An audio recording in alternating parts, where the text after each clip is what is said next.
Let's hope that fucking Asuna wasn't looking at Kirito and Sinon there during that whole little cuddling session that they had. I mean, just saying in this episode right now that things are getting a little bit tense between Sinon and Kirito right now. I mean, they might think that they're two girls right there, but I think fucking Asuna's not gonna take it too happy right here.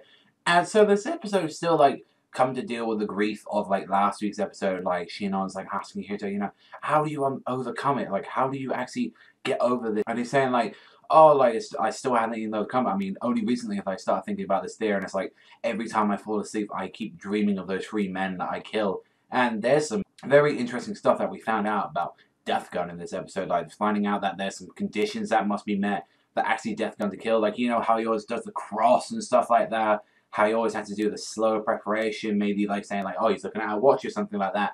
And finding out that there's actually a Death Gun in the real world, since there are 2 of them. One breaks into the house and the other one like pretty much like puts this poison into their system, like this drug, and since the body is like decompensation, you wouldn't be able to actually notice the needle hole actually there anymore after a few days. Because remember, these people don't even get found until like weeks and weeks, and they're normally in their sole apartments with very crappy electric locks and stuff like that. So it's very easily that like someone who's especially very good at hacking and also as well can just easily get this drug off anywhere, and it's an easy way to stop the heart. It's not the gun that's actually stopping them. They just do it at such a correct time where you're saying, I'm going to shoot my gun at this time. This is when I want you to inject the poison into their body like that. So this goes to show that anyone that fucks with Death Gun has to deal with that. Even right now, as they speak, saying Sinon, there's someone in Shinon's apartment right now, and she's like saying, oh, I have a lock like that, electric lock on right now, but the actual lock, hey, I was like, goddamn, Shinon's in fear. She's having a heart attack, and it's like she has to calm herself down, or she automatically will lock herself out. She generally starts panicking and stuff like that. Like she's like, there go, like she's like, Brita, Sinon is panicking, and Kirito has to calm her down. Like, calm down, like we'll get through this, like that. We've got to get through this. And it's like, if you can't awake now and you see that person face right now, then that's just going to cause some panicking, and that's just gonna, you know, give up the whole gist and all that. It's like right now, all they can do is simply wait for like Kirito's plan to work, which is like he's gonna lure out, be the bait and all that, get hit by the dart, because it seems like, why don't he just shoot the actual gun? It's like, that's how it has to work. Like, it's not the gun itself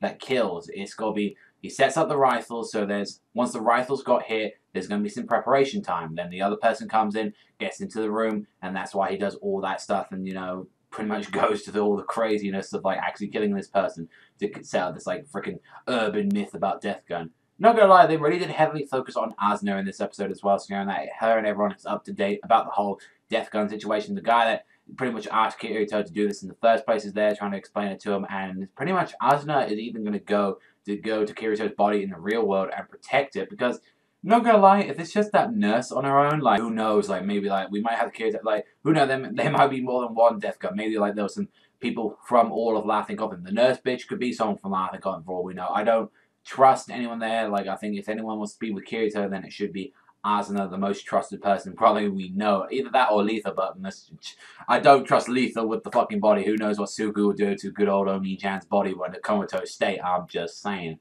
And pretty much just like how the episode ends, like how they see them like, oh, this little robot thing is like viewing them and spectating and say, yeah, let's hope Asuna didn't see that. I mean, honestly, let's have a little debate at the end of the comment section down below.